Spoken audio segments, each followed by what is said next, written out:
Assalamualaikum warahmatullahi wabarakatuh. Selamat pagi rekan-rekan mahasiswa kelas 3C. Yang terhormat Ibu Dr. Cucun Sunaingsi SPD MPD selaku dosen pengampu mata kuliah pengelolaan kelas. Baik, pada kesempatan ini kami akan mempresentasikan materi berjudul Pengelolaan kelas yang efektif sebagai bagian dari mata kuliah pengelolaan kelas di program studi PGSD semester 3. Nah, teman-teman, pengelolaan kelas ini sangat penting karena keberhasilan pembelajaran tidak hanya ditentukan oleh materi dan metode saja, tetapi juga oleh bagaimana guru menciptakan suasana belajar yang tertib, nyaman, dan mendukung perkembangan siswa. Oleh karena itu, simak presentasi dari kelompok kami ya. Kami kelompok 10 beranggotakan 4 orang. Yang pertama, perkenalkan, nama saya Kania Nursada dengan NIM 2407614. Perkenalkan, nama saya Mika Sekadini dengan NIM 2408447. Perkenalkan, nama saya Neneng Anissa Dania Raihanah dengan NIM 2408577. Perkenalkan, nama saya Sri Ainur Hayati dengan NIM 2408574. Pengertian pengelolaan kelas efektif. Pengelolaan kelas efektif adalah upaya guru dalam menciptakan dan mempertahankan 3 kondisi belajar, yaitu tertib, mengacu pada adanya aturan dan prosedur yang jelas, serta kepatuhan siswa, minimalkan gangguan, dan memastikan waktu belajar dimanfaatkan secara efisien. Lalu yang kedua ada nyaman, melibatkan suasana psikologis yang positif, merasa aman, dihargai, dan diterima, serta menata fisik ruang yang mendukung kesehatan dan interaksi. Yang ketiga ada kondusif, berarti kondisi kelas memfasilitasi terjadinya proses belajar yang aktif dan bermakna. Siswa termotivasi untuk berpartisipasi dan fokus pada materi pembelajaran agar proses pembelajaran berjalan optimal. Lalu ada beberapa menurut para ahli. Yang pertama ada menurut Jamarah dan Jain 2013. Pengelolaan kelas merupakan kegiatan guru untuk mengatur suasana belajar agar siswa dapat belajar dengan tenang dan tujuan pembelajaran tercapai.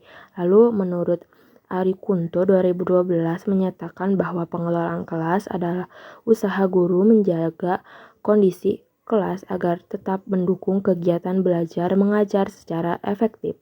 Intinya, pengelolaan kelas efektif berfokus pada kenyamanan, keteraturan, dan efektivitas pembelajaran. Tujuan pengelolaan kelas. Yang pertama, menciptakan lingkungan belajar kondusif. Jadi, siswa merasa aman, nyaman, dan fokus sehingga perhatian mereka terarah penuh pada materi pembelajaran. Yang kedua, mengembangkan tanggung jawab dan disiplin siswa. Jadi, siswa mandiri dalam belajar, mampu mengatur diri dan memahami serta mematuhi aturan kelas tanpa harus terus diawasi oleh guru. Yang ketiga, meningkatkan motivasi belajar. Jadi, siswa memiliki minat dan semangat yang tinggi untuk berpartisipasi aktif dalam kegiatan pembelajaran dan mencapai prestasi yang lebih baik. Yang keempat, mencegah gangguan proses pembelajaran. Jadi, waktu belajar dapat digunakan secara maksimal dan efisien. Karena insiden perilaku mengganggu, misalnya keributan atau keluar masuk kelas, dapat diminimalkan. Prinsip pengelolaan kelas efektif. Yang pertama, keadilan dan konsistensi.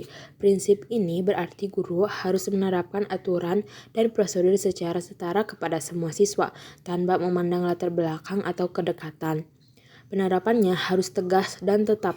Dari waktu ke waktu, siswa merasa diperlukan adil, tahu persis apa yang diharapkan, dan memiliki rasa percaya terhadap otoritas guru.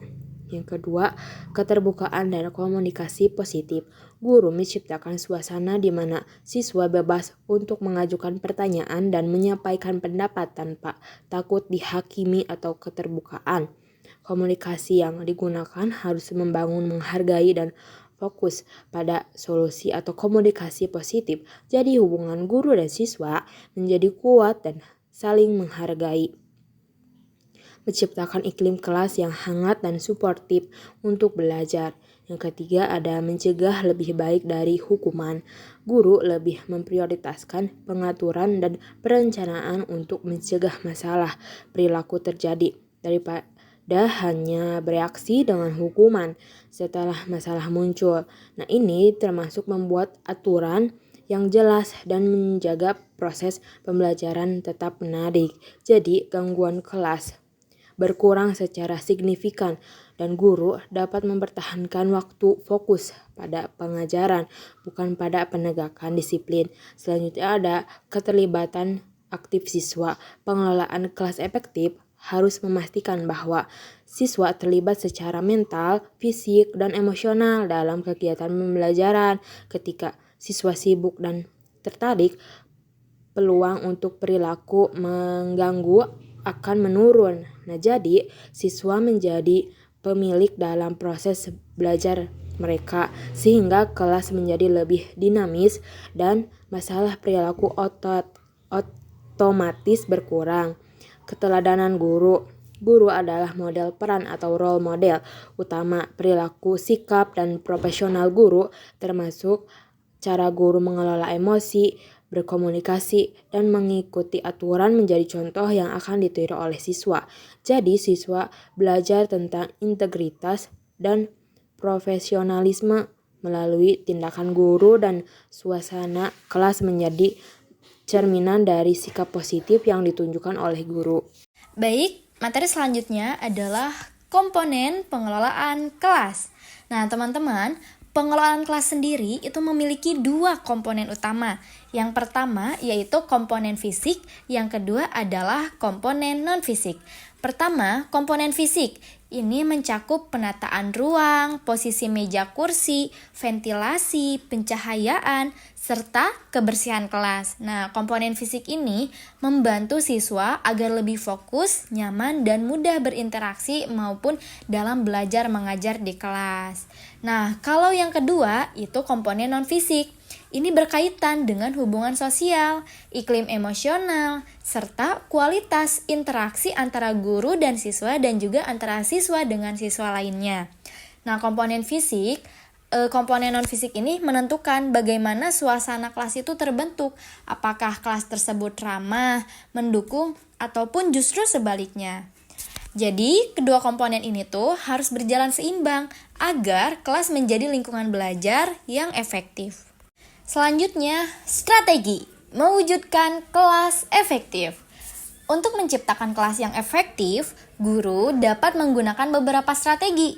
Pertama, membuat aturan kelas bersama siswa, sehingga siswa tersebut merasa memiliki dan lebih mudah menjaga disiplin. Kedua, memberikan motivasi dan penghargaan untuk memperkuat perilaku yang positif. Ketiga, menangani perilaku menyimpang secara bijak, bukan dengan hukuman yang keras ataupun hukuman lainnya, tetapi melalui pendekatan yang persuasif dan lebih intim. Yang keempat, menggunakan metode pembelajaran yang bervariasi agar siswa tetap aktif dan tidak bosan. Kelima, membangun komunikasi yang baik dengan siswa maupun antar siswa. Nah, teman-teman, strategi ini membantu guru menciptakan pembelajaran yang tertib, menyenangkan, dan juga partisipatif. Selanjutnya ada peran guru dalam pengelolaan kelas. Yang pertama, perancang lingkungan belajar. Guru memiliki peran penting sebagai perancang lingkungan belajar, artinya guru perlu menciptakan suasana kelas yang nyaman, rapi, dan mendukung proses pembelajaran siswa. Penataan tempat duduk, ketersediaan dalam media belajar, serta kondisi ruang yang bersih dan terang merupakan bagian dari upaya guru agar siswa merasa betah dan fokus saat mengikuti pembelajaran. Selain lingkungan fisik, guru juga menata suasana psikologis agar siswa merasa aman untuk bertanya, berdiskusi, dan mengekspresikan pendapatnya. Yang kedua ada fasilitator interaksi positif. Guru berperan sebagai fasilitator yang membantu terciptanya interaksi positif di kelas. Guru mendorong siswa untuk saling menghargai, kerjasama, dan aktif dalam proses pembelajaran. Dengan memberikan kesempatan yang adil kepada siswa untuk berpartisipasi, guru dapat membangun dinamika kelas yang sangat sehat, serta menciptakan hubungan yang harmonis antar siswa dengan guru maupun antar siswa itu sendiri. Yang ketiga ada mediator konflik. Di dalam kelas, konflik atau perbedaan pendapat bukan hal yang asing. Sebagai mediator, guru harus mampu menengahi problem tersebut secara adil dan bijaksana. Guru mendengarkan semua pihak yang terlibat, membantu mereka memahami situasi, dan mengarahkan mereka untuk menemukan solusi yang baik tanpa merugikan salah satu pihak. Melalui peran ini, guru juga mengajarkan cara menyelesaikan masalah secara damai dan penuh empati. Yang keempat ada motivator dan pembimbing. Guru tidak hanya mengajar, tetapi juga menjadi sumber motivasi bagi siswa. Guru memberikan dorongan, semangat, dan mengapresiasi agar siswa lebih percaya diri dan bersemangat mengikuti pembelajaran. Selain itu, guru membimbing siswa yang mengalami kesulitan belajar dengan meningkatkan yang sabar dan personal sehingga mereka tidak merasa tertinggal atau terabaikan. Yang kelima ada teladan dalam sikap dan disiplin. Guru merupakan figur yang ditiru oleh siswa, oleh karena itu guru perlu menunjukkan sikap, perilaku, dan kedisiplinan yang baik, seperti datang tepat waktu, berbicara dengan sopan, dan menaati aturan sekolah. Keteladanan guru akan mempengaruhi perilaku siswa dalam kehidupan sehari-hari dan menciptakan kebudayaan disiplin yang lebih kuat di dalam kelas. Selanjutnya ada faktor yang mempengaruhi keefektifan. Yang pertama, kepribadian dan ketegasan guru. Keefektifan pengelolaan kelas sangat dipengaruhi oleh kepribadian guru. Guru yang tegas, ramah, dan konsisten akan lebih mudah membangun suasana belajar yang kondusif. Sikap guru dalam mengambil keputusan, mengatur metode belajar, dan memahami masalah di kelas akan menentukan bagaimana siswa bersikap dan mematuhi aturan. Yang kedua, kondisi fisik kelas.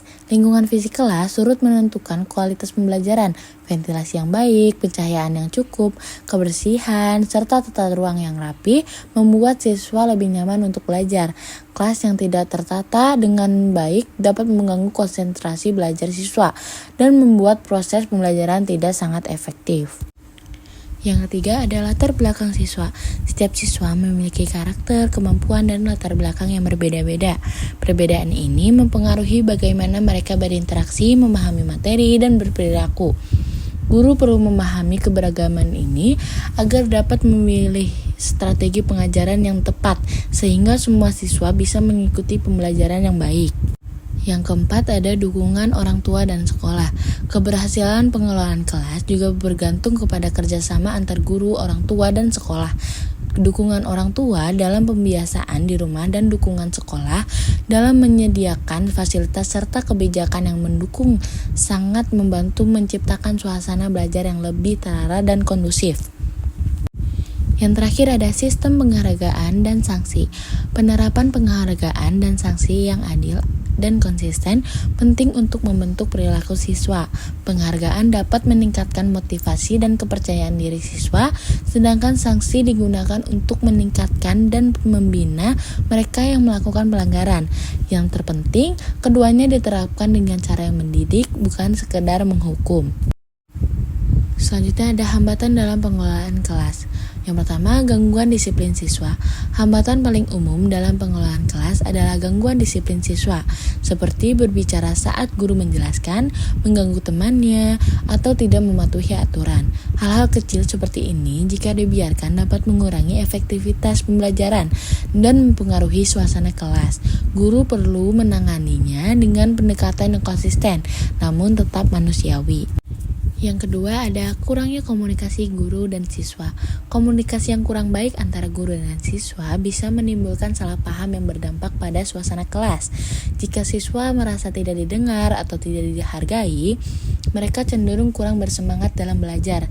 Karena itu, guru perlu membangun komunikasi dua arah yang terbuka dan empati agar hubungan di dalam kelas lebih harmonis.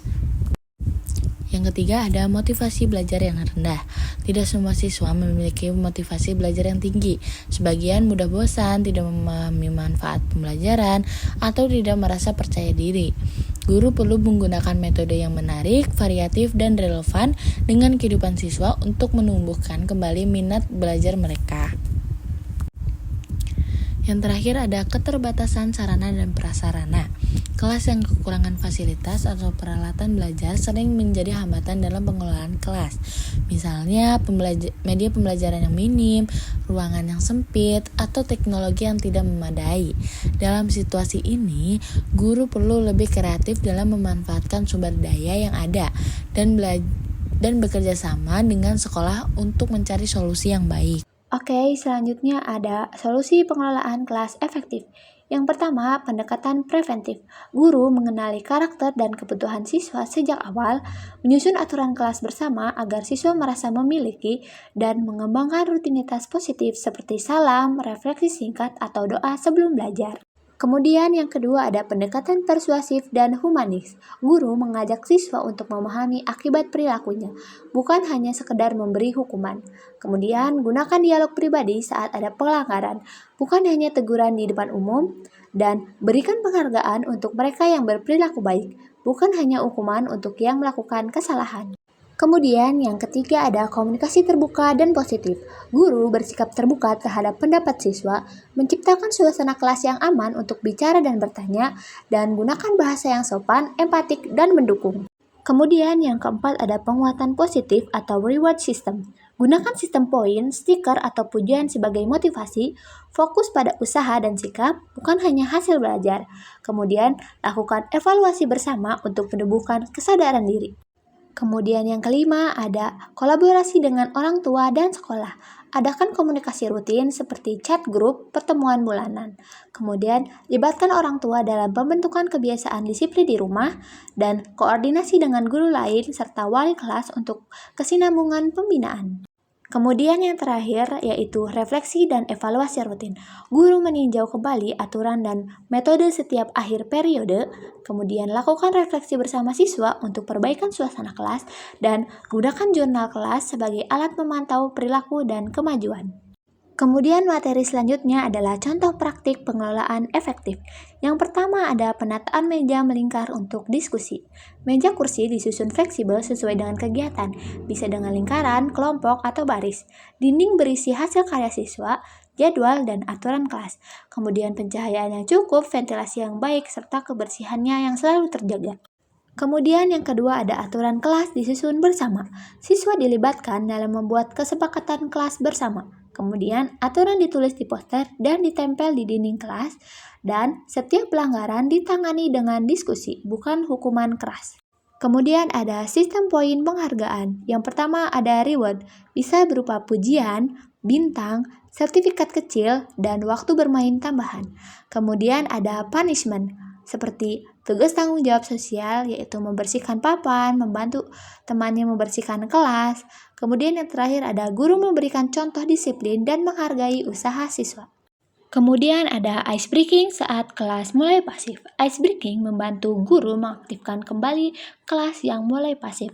Guru memberikan kegiatan singkat yang membuat siswa bergerak, tertawa, atau fokus kembali.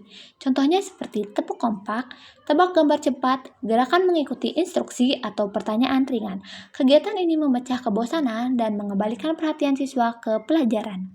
Kesimpulan dari materi pengelolaan kelas yang efektif merupakan fondasi utama dalam proses pembelajaran, proses belajar mengajar. Nah, kelas yang tertib dan juga positif akan membuat siswa lebih fokus, disiplin, dan termotivasi. Nah, guru sendiri sangat berperan besar sebagai perancang suasana belajar, pengarah perilaku, serta model yang ditiru oleh siswa nantinya. Baik, selanjutnya masuk ke sesi tanya-jawab atau diskusi. Barangkali ada yang ingin ditanyakan dari kelompok kami membuka sesi tanya-jawab.